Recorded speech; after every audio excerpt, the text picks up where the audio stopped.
Hello friends, कैसे हो आप सभी लोग। दोस्तों, आज हम बात करेंगे रिलेशन एंड फंक्शन चैप्टर में फंक्शंस के बारे में।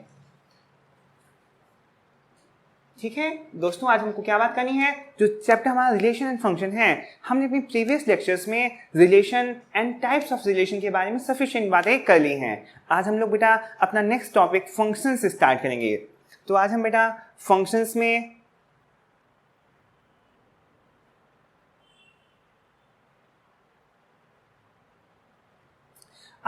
फंक्शंस में domain and range of function की बात करेंगे।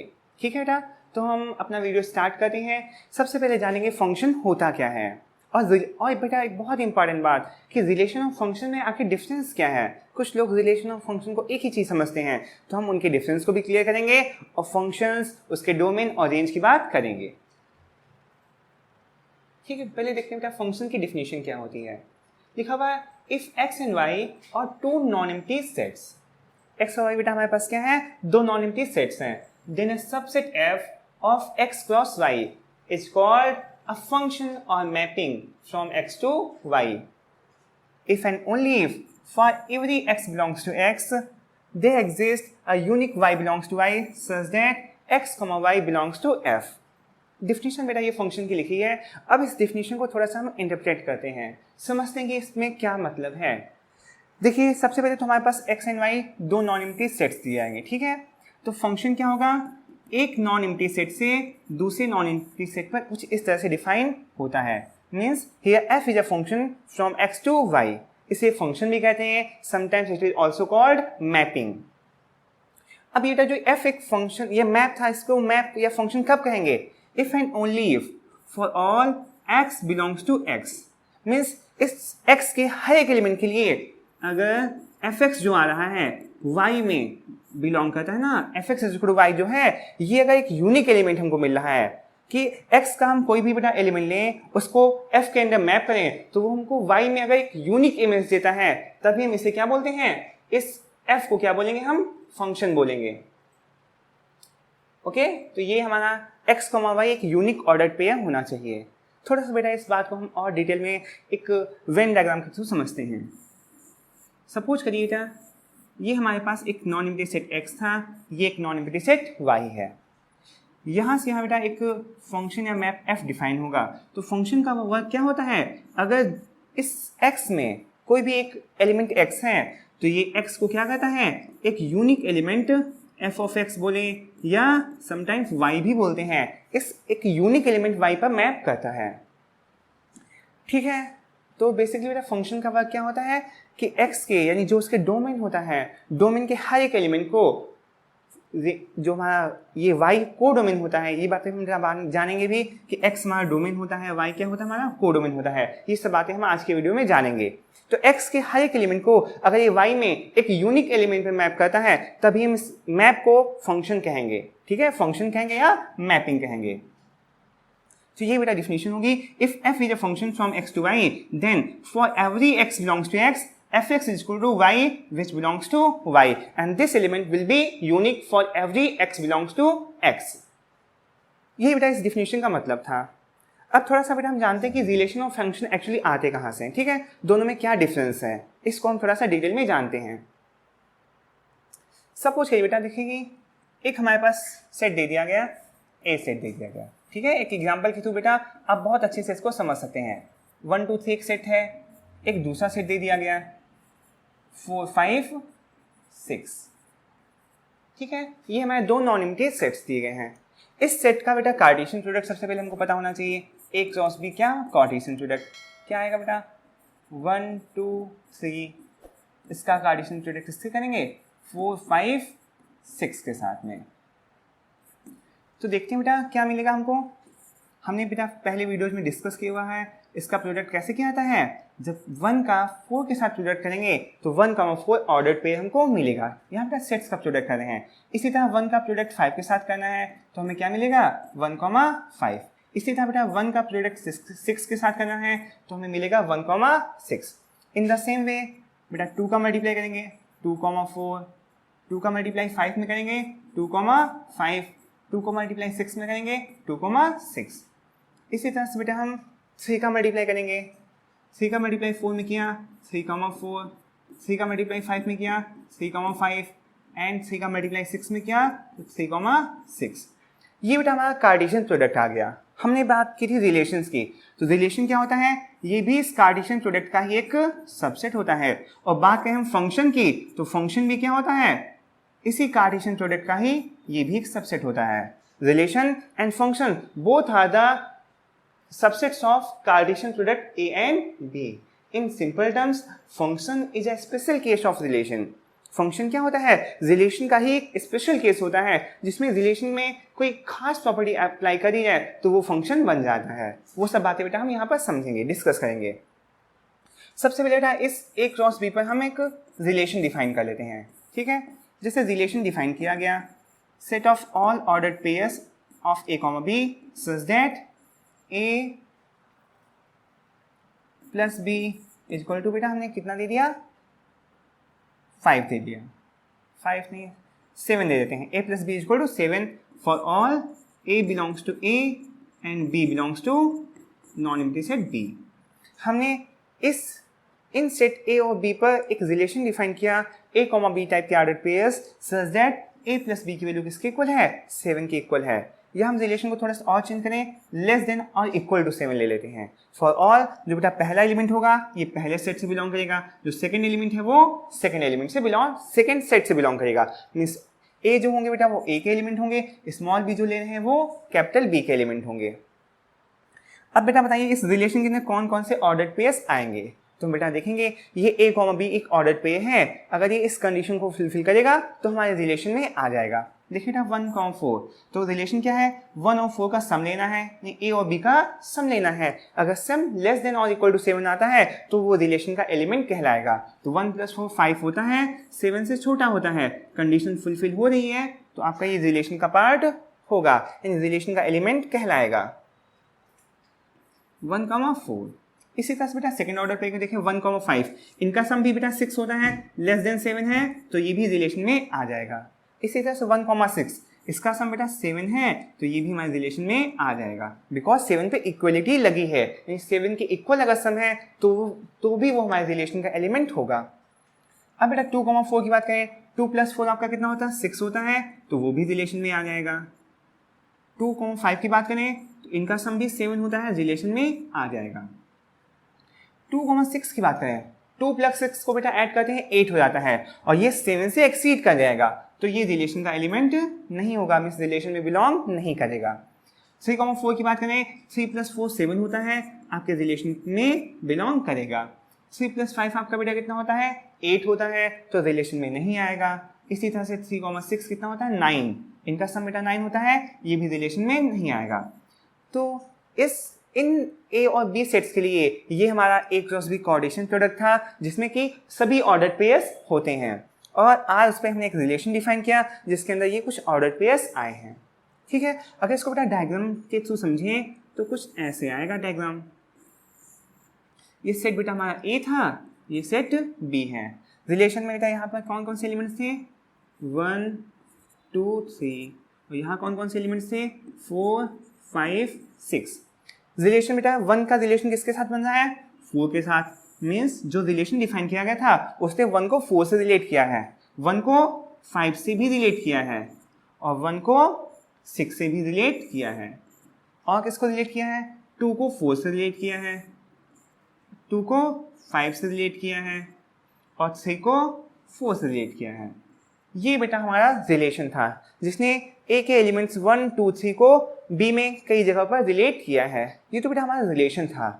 अब ये रिलेशन में और फंक्शन में डिफरेंस क्या होता है, फंक्शन के अंदर एक खास प्रॉपर्टी होती है कि वो x के हर एक एलिमेंट को y के किसी एक यूनिक एलिमेंट पे मैप करता है। जैसे अगर हम 1 लेते हैं तो 1 को या तो ये 4 पे, या तो 5 पे, या तो 6 पे, इन तीनों में से सिर्फ किसी एक ही एलिमेंट पे मैप करेगा, एक से ज्यादा एलिमेंट पे मैप नहीं कर सकता है। तो अगर बेटा ये एक फंक्शन होता तो फंक्शन का काम कुछ कैसे होता, ये यहाँ से एक बेटा function define f from a to b। अगर डोमेन बेटा 1, 2, 3 तीन नंबर्स हैं, कोड डोमेन बेटा हमारे पास 4 है, 5 है, 6 है, तो ये क्या करेगा, 1 को किसी एक यूनिक एलिमेंट पे मैप करेगा, 2 को भी किसी एक यूनिक एलिमेंट पे मैप करेगा, और 3 को भी किसी एक यूनिक एलिमेंट पे ही मैप करेगा। मीन्स यहाँ एक एलिमेंट की सिर्फ एक ही इमेज होगी। समझ में आ रहा है बेटा? यहाँ फंक्शन में क्या होता है, डोमेन के हर एक एलिमेंट के लिए केवल एक ही इमेज एग्जिस्ट करेगी। 1 को अगर ये 4 पे मैप कर रहा है तो उसको 5 या 6 पे मैप नहीं कर सकता है। लेकिन रिलेशन में तो बेटा ऐसा था कि वो 1 को 4 पे भी ले जा सकता है, 1 को 5 पे भी ले जा सकता है, 1 को 6 पे भी ले जा सकता है। तो रिलेशन और फंक्शन में बेसिक बेटा यही डिफरेंस है। एक बात बेटा और होती है, रिलेशन में क्या होता है, जरूरी नहीं कि यहाँ जितने भी डोमेन में एलिमेंट्स हैं यानी 1 2 3 है ये सबको किसी के साथ मैप कराए ही कराए। अगर ये 3 की इमेज 4 के साथ ना भी बनी होती तो रिलेशन में कोई प्रॉब्लम नहीं थी। बट फंक्शन के केस में डोमेन के अंदर जितने भी एलिमेंट्स हैं इन सबको एटलीस्ट उसको एक जगह मैप कराना ही कराना है। फंक्शन का काम क्या होता है, डोमेन के हर एक एलिमेंट को किसी ना किसी एलिमेंट पे जाकर मैप कराता है। ठीक है, तो ये कुछ खास बातें समझ में आ रही हैं। और थोड़ा सा डिटेल बात करें, ऐसा हो सकता है कि डोमेन की कोई 2 डिफरेंट एलिमेंट्स रेंज में किसी एक जगह पर जा सकते हैं। मीन्स 2 डिफरेंट एलिमेंट्स की इमेज एक जगह जा सकती है, ऐसा पॉसिबल है। बट एक एलिमेंट की 2 डिफरेंट जगह इमेज नहीं जा सकती है। अगर बेटा ये बात समझ में आ रही होगी तो आपको फंक्शंस और रिलेशन दोनों के बीच का डिफरेंस भी क्लियर हो गया होगा कि फंक्शंस क्या होते हैं, रिलेशन के कुछ स्पेशल टाइप्स होते हैं।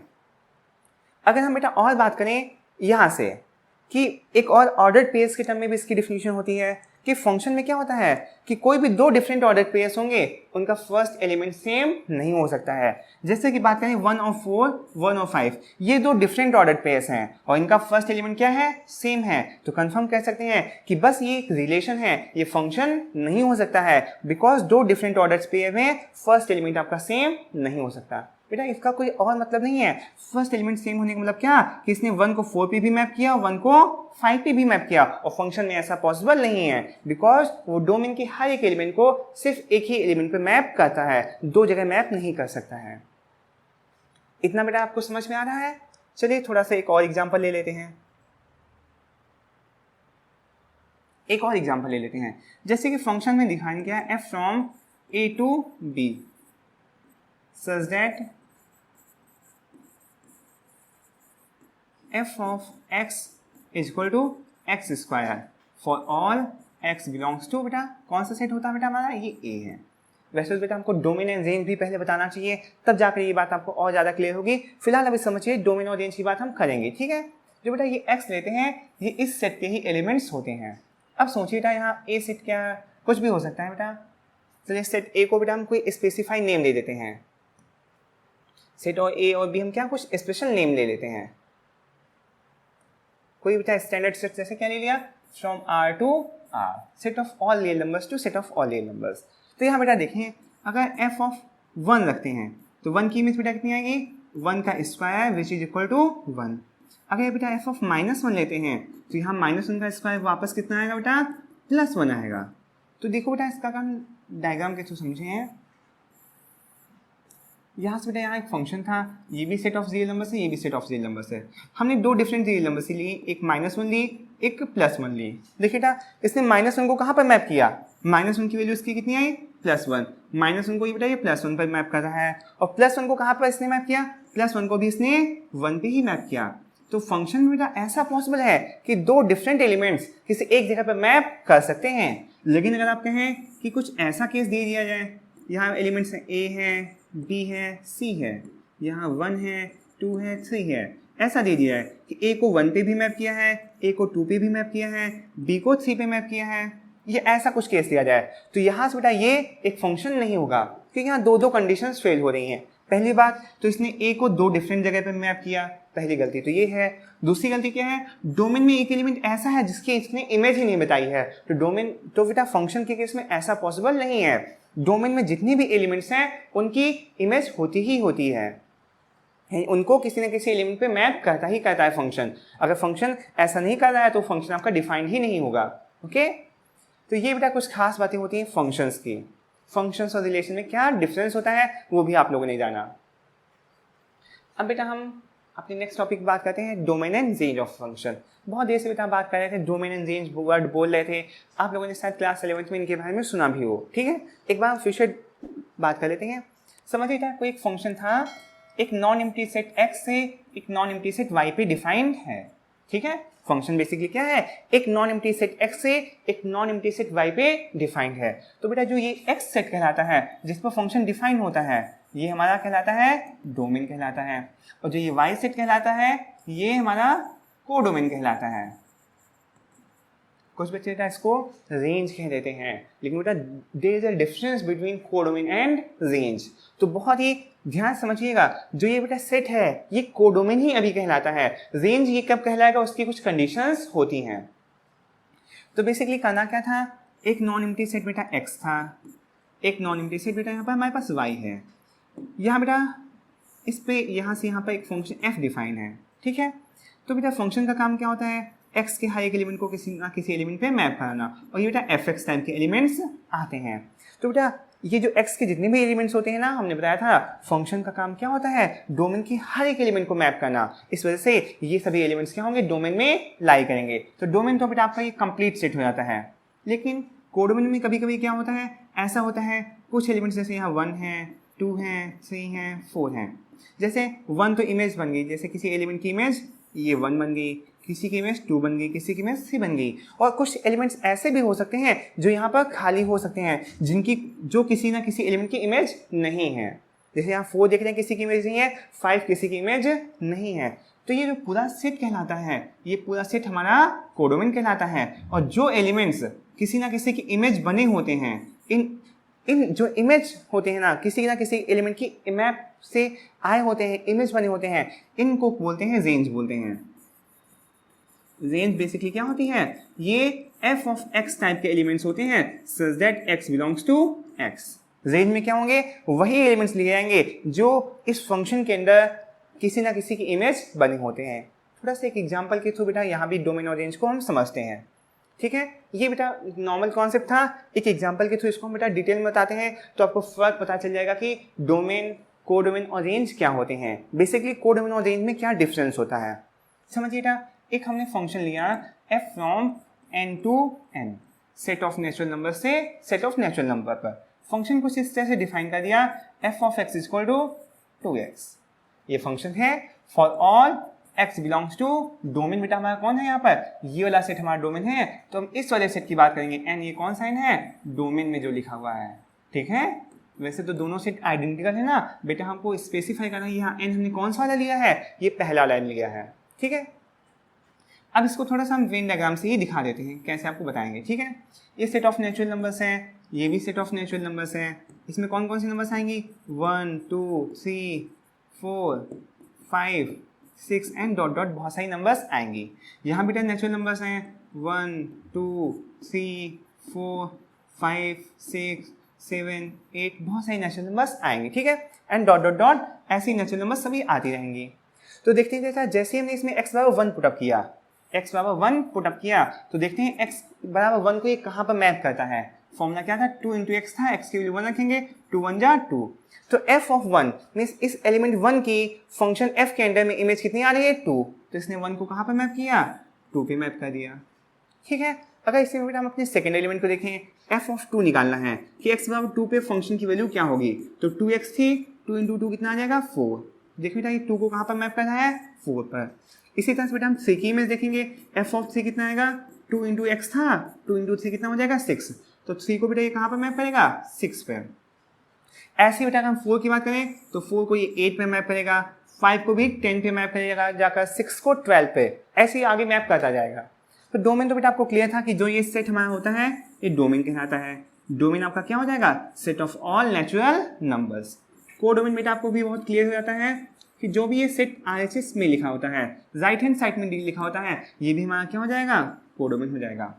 अब बेटा जब रेंज की बात करते हैं, रेंज में क्या आएगा, रेंज में सिर्फ बेटा वही एलिमेंट्स आते हैं जो किसी ना किसी एलिमेंट की इमेज बने होते हैं। जैसे देखिए बेटा ये 2 है, ये इमेज बना हुआ है, 4 इमेज बना हुआ है, 6 इमेज बना हुआ है, 8 इमेज है, लेकिन 1 3 5 7 9 जो भी ऑड नंबर्स आ रही हैं वो किसी भी एलिमेंट की इमेज नहीं होंगे। मीन्स इस नेचुरल नंबर में कोई भी ऐसा एलिमेंट ले लीजिए, उसकी इमेज कभी 1 3 5 या 7 नहीं आ सकती है। तो रेंज में सिर्फ आपकी कौन सी नंबर्स आ रही हैं, 2 4 6 8 10 एंड डॉट डॉट डॉट, यानी इवन नंबर्स आपकी आ रही हैं। तो देखिए बेटा यहाँ क्या कोडोमेन और रेंज सेम है? नहीं, इनडायरेक्टली हम कह सकते हैं जो रेंज होता है ये सबसेट होता है किसका? कोडोमेन का। रेंज क्या होता है? कोडोमेन का एक सबसेट होता है। देखिएगा ये कोडोमेन पूरा सेट था ना, उसी में से कुछ एलिमेंट्स ऐसे निकल के आते हैं जो रेंज में आ जाते हैं। सो range is a subset of codomain.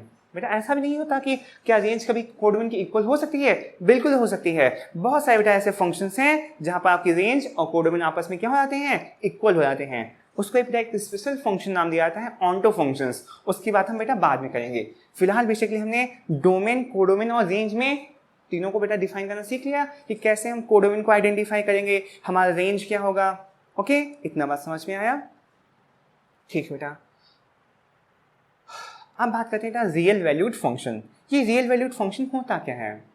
बेटा रियल वैल्यूड फंक्शन वो होता है जैसे कि f कोई फंक्शन है from a non empty set x to a non empty set y। जो बेटा ये हमारा कोडोमेन होता है।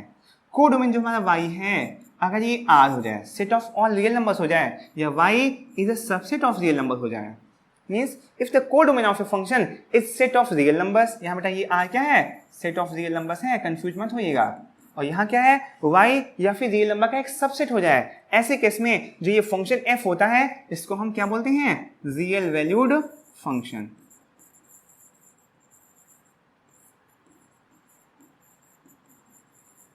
एक बात कहते हैं यहाँ डोमेन के बारे में कोई बात मेंशन नहीं की गई कि डोमेन क्या होना चाहिए, बस सिर्फ कोडोमेन की बात की गई है कि कोडोमेन हमारा कैसा होना चाहिए? रियल कैसा होना चाहिए? या तो सेट ऑफ रियल नंबर होना चाहिए या रियल नंबर का ही कोई सबसेट हो सकता है। ठीक है, यानी कि जिसके आंसर्स जो आ रहे हैं, भाई ये y कैसे आता है? देखिए ना, ये सेट x था, ये सेट y था, यहाँ से यहाँ फंक्शन डिफाइन है। तो बेटा जो आंसर्स यहाँ पे हम कोई भी x इनपुट करें तो जो हमको आंसर मिलेगा वो यहाँ से मिलता है कि नहीं मिलता है? तो ये हमारे रियल नंबर्स, अगर रियल नंबर होगा या रियल नंबर का सबसेट होगा तो ये जो वैल्यूज होंगी ये सभी रियल नंबर को ही बिलोंग करेंगी। तो इसलिए इसको रियल वैल्यूड फंक्शन बोलते हैं। एक बेटा और अगर बात करें, अगर डोमेन हमारा है, ये डोमेन भी हमारा सेट ऑफ रियल नंबर हो जाए या रियल नंबर का ही कोई सबसेट हो जाए। If x is also equal to r और x is a subset of r, ये जो हमारा डोमेन था वो भी सेट ऑफ रियल नंबर्स हो या रियल नंबर का ही कोई सबसेट होता है, तो ऐसे केस में जो ये फंक्शन कहलाएगा, then f is called real function, a real function. Means जब हमारा डोमेन और कोडोमेन दोनों ही either set of real numbers हो या रियल नंबर्स के ही कोई सबसेट होते हैं, तो ऐसे केस में जो फंक्शन कहलाता है उसको हम रियल फंक्शन बोलते हैं। तो बेटा क्लियर हुआ कि रियल वैल्यूड फंक्शन क्या होता है और रियल फंक्शंस क्या होते हैं। दोनों बेटा एक बात देखनी है, रियल वैल्यूड फंक्शंस के लिए सिर्फ हमको कोडोमेन को देखना होता है कि कोडोमेन हमारा सेट ऑफ रियल नंबर हो या उसका कोई सबसेट हो, बट रियल फंक्शन के लिए डोमेन और कोडोमेन दोनों ही हमारे आइदर रियल नंबर्स और सेट ऑफ रियल नंबर्स और सबसेट ऑफ रियल नंबर्स होना चाहिए। ठीक है, इतनी बात क्लियर हुई। अब बेटा बात करते हैं कुछ स्पेशल केसेस के। हमने बेटा डोमेन एंड रेंज के बारे में पढ़ लिया। अब कुछ ऐसी कंडीशंस या इनइक्वालिटीज हमारे पास होती हैं जिनकी हेल्प से हमको अपने डोमेन को फाइंड आउट करना होता है, डोमेन को लिखना होता है, और वो बेटा आपके लिए बहुत इंपॉर्टेंट है समझना। अगर उनको आप समझेंगे तभी आप क्वेश्चंस या न्यूमेरिकल सॉल्व कर पाएंगे। चलिए बेटा वन बाय वन डिस्कस करते हैं कि क्या स्पेशल केसेस होते हैं। पहली बेटा इनइक्वालिटी होती है कि कोई इनइक्वालिटी था हमारे पास x minus a x minus b is less than 0 के फॉर्मेट में लिखी है। तो इसमें कौन सी नंबर्स, अच्छा एक और बात मेंशन कर दी जाएगी। ये बेटा बात आप समझिए कि मेंशन है कि a is less than b। हमने a को छोटा माना है, a भी कोई रियल नंबर है, b भी कोई रियल नंबर है। यहाँ क्या है? For all a comma b belongs to r, यानी कि हमारे पास दो real numbers a and b है in which a is less than b। Then if we have this condition x minus a, x minus b is less than 0, then what are the possible values of x? Means x का कौन सा ऐसा interval होगा जो इस condition को satisfy करेगा, और यही बेटा हमको बताना समझना बहुत इंपॉर्टेंट होता है। ऐसे केस में बेटा जो x का डोमेन क्या होता है, x किसको बिलोंग करेगा? Open interval a comma b को। x की वैल्यूज a और b के अगर बीच की होंगी तभी ये कंडीशन हमारी सेटिस्फाई होगी, अदरवाइज फेल हो जाएगी। अच्छा बेटा आपने एक बात हमको बताइए कि आप लोग ये ओपन इंटरवल और क्लोज इंटरवल के बारे में अच्छे से जानते हैं? क्लास 11th में बेटा आपको बताया गया होगा। ओपन इंटरवल का मतलब क्या होता है, जैसे बेटा ये a comma be open interval में लिखा हुआ है, क्लोज इंटरवल में लिखा हुआ है। इसका मतलब क्या होता है, जो x हमारा होगा ये a से बड़ा होगा या a के इक्वल भी हो सकता है, और b से छोटा होगा या b के इक्वल भी हो सकता है। अगर क्लोज्ड इंटरवल लगा हुआ है इसका मतलब ये जो बाउंड्री पॉइंट्स हैं ये भी हमारे x की वैल्यूज हो सकते हैं, और a और b के बीच की जो इनफाइनाइट रियल नंबर्स हैं वो तो होंगी ही होंगी। बट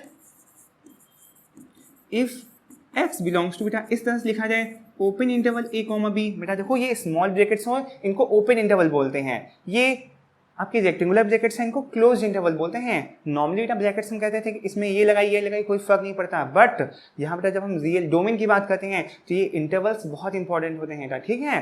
3 टाइप के बेटा हमने ब्रैकेट्स बात करते हैं, ये ब्रैकेट एक होता है, एक ये ब्रैकेट होता है, और एक ये कर्ली ब्रैकेट्स होते हैं। इन तीनों का ही बेटा बहुत अलग यूज होता है, इन तीनों का ही मतलब बेटा अलग होता है। चलिए समझाते हैं।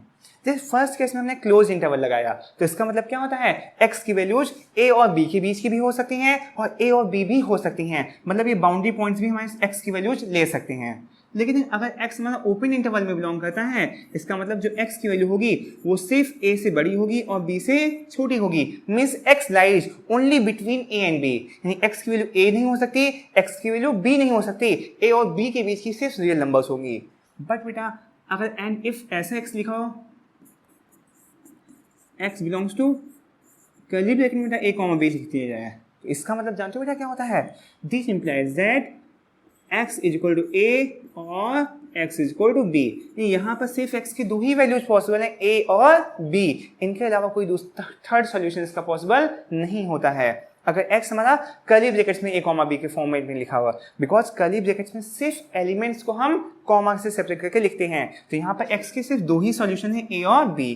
इस केस में x के इनफाइनाइट सॉल्यूशंस हैं, बिकॉज x a और b के बीच के कोई भी रियल नंबर हो सकती है, हमको ये बहुत अच्छे से पता है between any 2 real numbers there exist infinite real numbers. तो यहाँ भी बेटा इनफाइनाइट रियल नंबर्स पॉसिबल है और यहाँ भी इनफाइनाइट रियल नंबर्स पॉसिबल है, बस इन दोनों में फर्क ये है कि यहाँ पर a और b इंक्लूड नहीं किए जाते हैं और यहाँ a और b इंक्लूड किए जाते हैं। ये बेटा हमने क्लास 11 की बात की थी। तो अगर हमारी इनइक्वालिटीज कुछ इस टाइप की है, x minus a x minus b less than 0, then x belongs to a comma b open interval.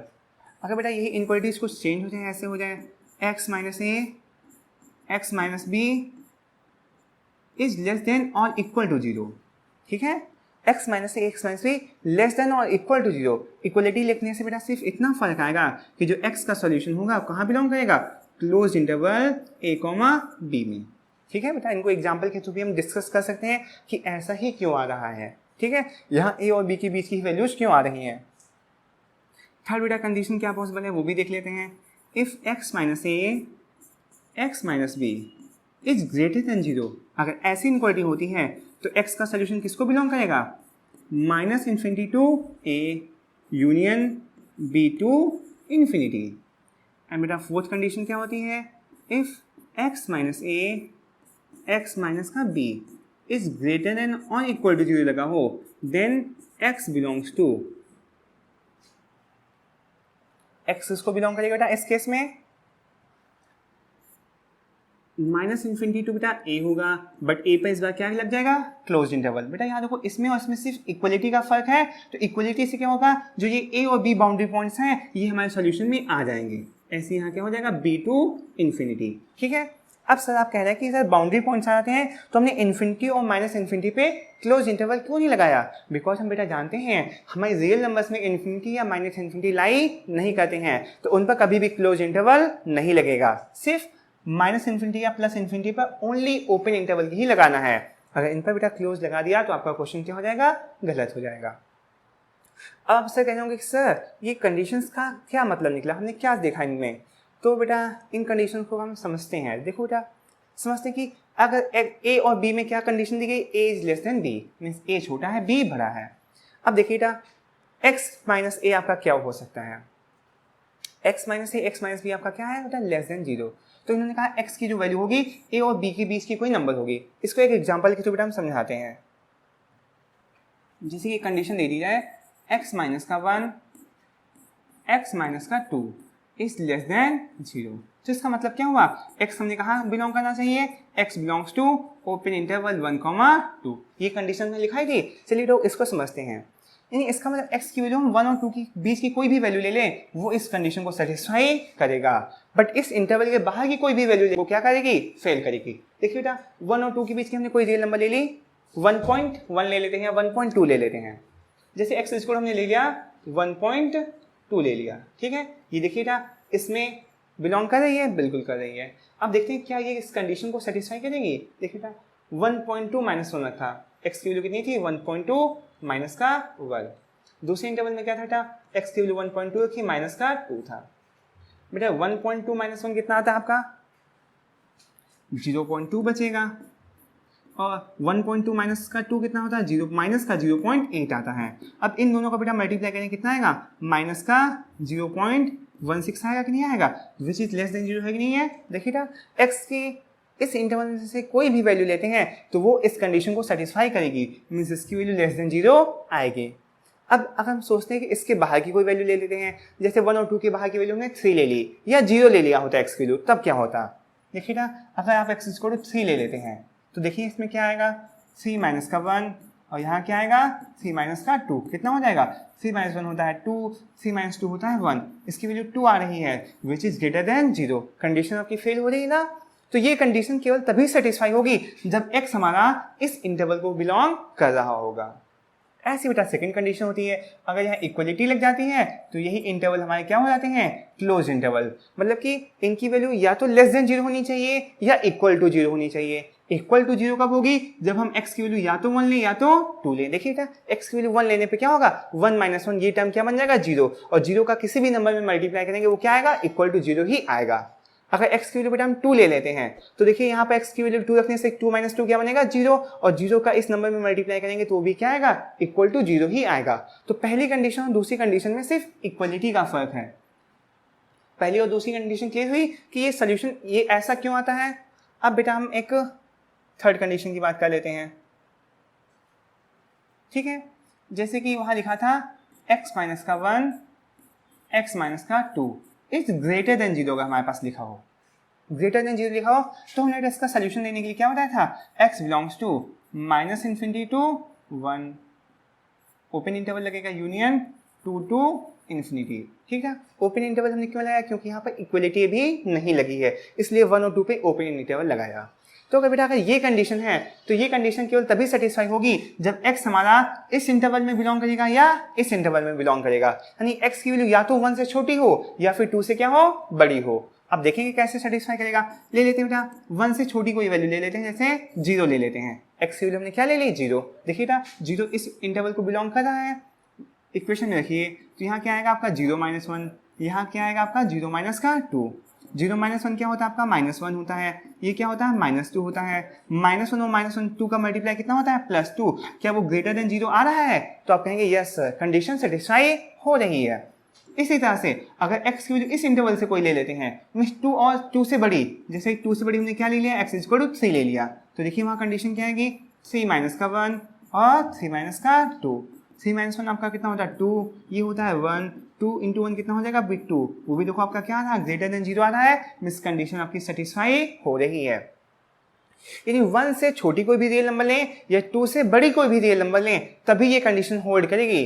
अगर 1 और 2 के बीच की गलती से कोई रियल नंबर ले ली तो कंडीशन आपकी क्या हो जाएगी फेल हो जाएगी।